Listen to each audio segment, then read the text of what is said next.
এক ছাত্র নেতার উপরে হামলা হয়েছে। দেশের বিভিন্ন স্থানে আমাদের নেতা কর্মীরা মাদক চাঁদাবাজি লুটপাটের বিরুদ্ধে প্রতিবাদ করায় অনেক জায়গায় তাদেরকে বাধা দেওয়া হচ্ছে। গতকাল গাজীপুরের শিবপুরে অধিকারের অফিসাররা কি কুপিয়েছে। পরিষ্কার ভাবে বলতে চাই বন্ধুগণ, অ্যাকশনের বিপরীতে পাল্টা অ্যাকশন ছাড়া রাজনীতিতে টিকে থাকা যাবে না।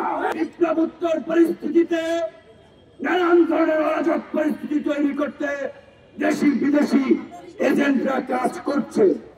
ছাত্র তরুণ আন্দোলনকারীদেরকে মুখোমুখি করিয়ে দিচ্ছে, কিন্তু তরুণদের নেতৃত্ব দানকারী সংগঠন হিসেবে, আন্দোলনের তরুণদের অগ্রজ হিসেবে আপনাদেরকে সুসংগঠিত ভাবে প্রতিরোধ বাহিনী গড়ে তুলতে হবে।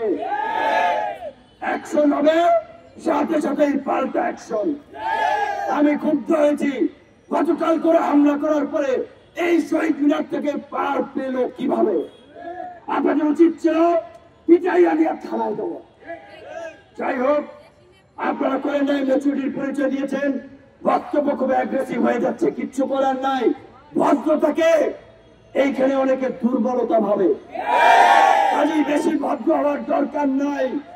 যেখানে যতটুকু করার, যেখানে যতটুকু হাতা খাটানোর দরকার, ওইটুকু খাটাইতে হবে। এখন কাজেই সরকার এবং আইন শৃঙ্খলা বাহিনী প্রশাসনকে আমাদের পরিষ্কার বার্তা, আপনারা সিদ্ধান্ত নিতে হবে 24 ঘন্টার মধ্যে এই চিহ্নিত দুর্বৃত্তদেরকে গ্রেপ্তার করে আইনের আওতায় নিয়ে আসবেন, অথবা ওরা যদি ওই হসপিটালের আপনার ক্যান্টিনের বাণিজ্য করার জন্য ওইখানে থেকে নাটক করে মাটির নিচে পালায়, আমাদের নেতা কর্মীরা খুঁজে এনে এই শহীদ মিনারের উপযুক্ত বিচারের মুখোমুখি।